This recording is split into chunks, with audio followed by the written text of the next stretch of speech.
as these models proliferate, you're going to see a lot more of this rogue behavior happening. So it's not really a question of if an attack happens, it's when an attack happens.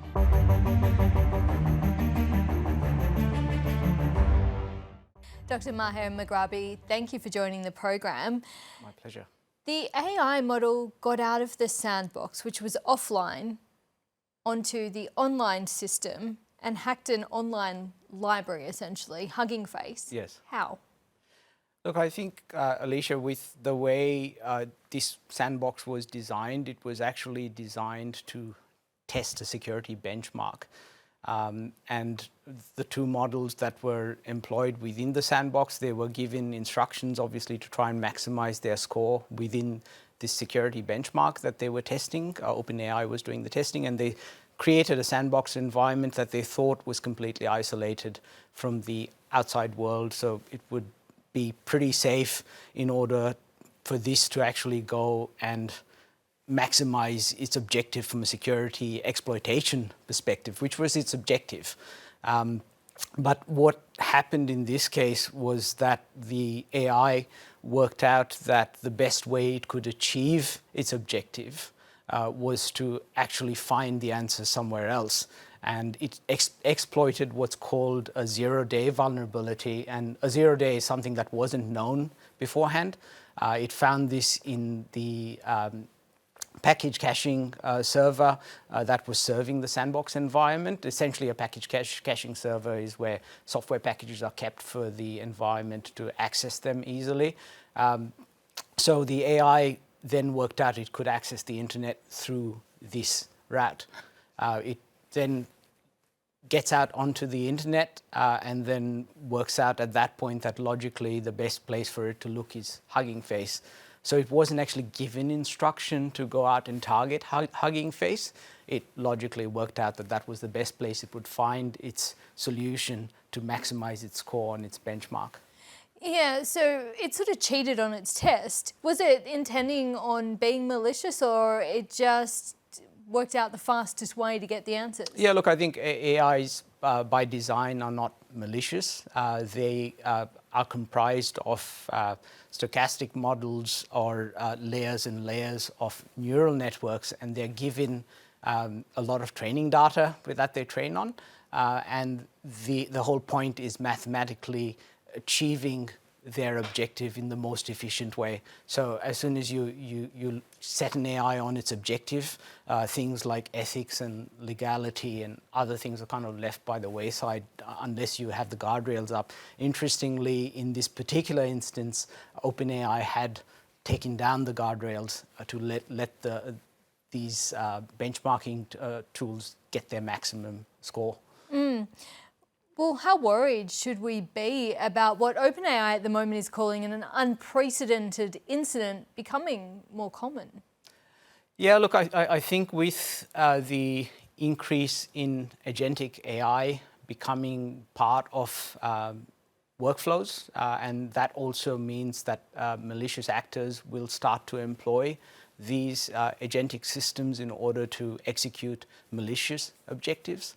So certainly we should be worried because I think the critical thing here is that the time between when a vulnerability is found and when it is exploited to when an attack happens, that's shrunk from weeks previously to a matter of seconds or minutes. And that's the scary bit because human speed defense is no longer enough.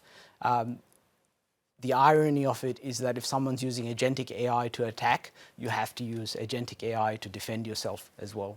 In the US, Anthropic, for example, has given access to a handful of companies of its most powerful models for that reason. But the Trump administration has banned the export of those models to other countries like Australia. Should the Australian government be really heavily campaigning to get access to these models if we need them for security purposes? Look, I think it is important that the government does campaign that, especially because Australia is part of the Five Eyes. And the Five Eyes intelligence community has certainly raised the alarm bells as far as agentic workflows and agentic attacks go.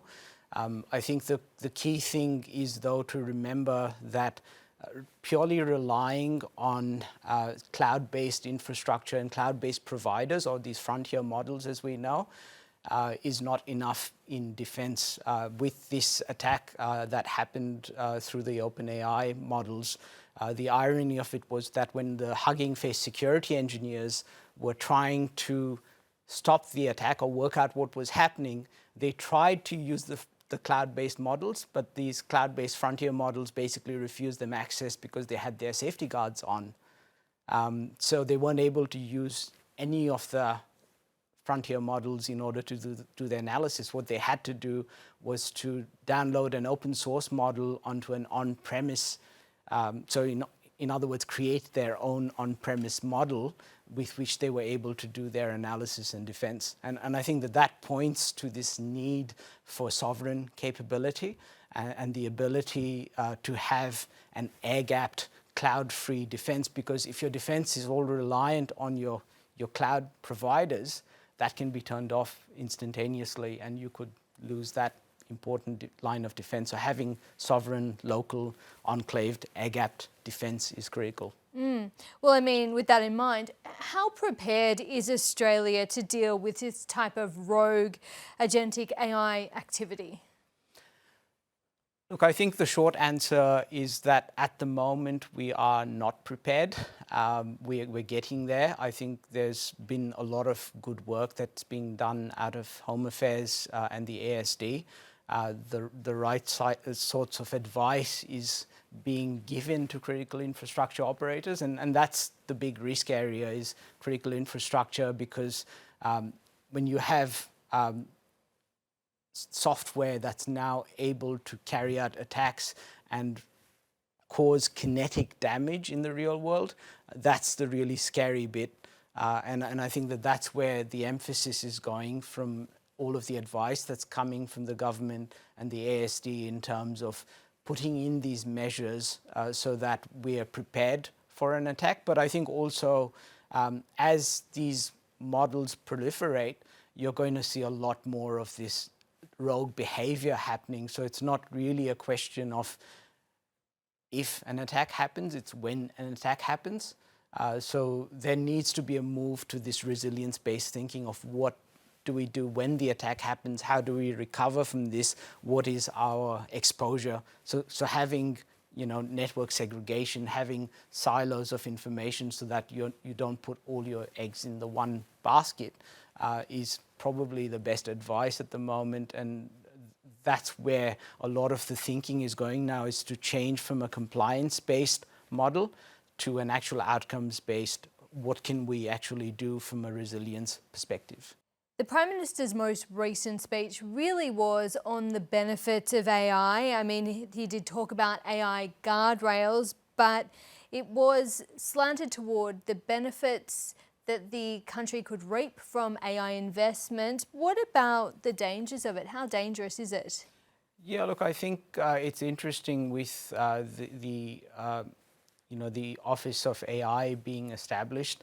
A lot of that emphasis is on the physical infrastructure or the data centers and their reliance on water and electricity and so on, and being able to justify the use of all of those resources for AI and providing that economic benefit.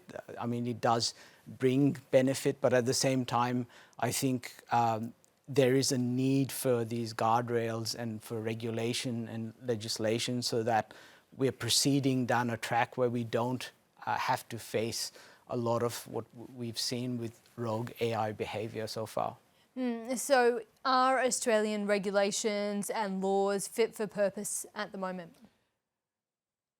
I think we are going through massive change in the regulation and legislation. So for example, with the Security of Critical Infrastructure Act, there have been a number of amendments that have been made recently. There was an independent review carried out by Dr. Jill Slay, published earlier this year. There's also been a lot of trial audits being conducted by the Cyber Infrastructure Security Centre. And through these trial audits and the the independent report, you've had a lot of good recommendations that have now come through and are being introduced into legislation, but it is happening at human speed. And that's the one thing with AI, is that the technology is running away so quickly that every few months there's a better model, a higher capability, a quicker AI, more compute available. So the risks grow exponentially with that, and really it's a cat and mouse game.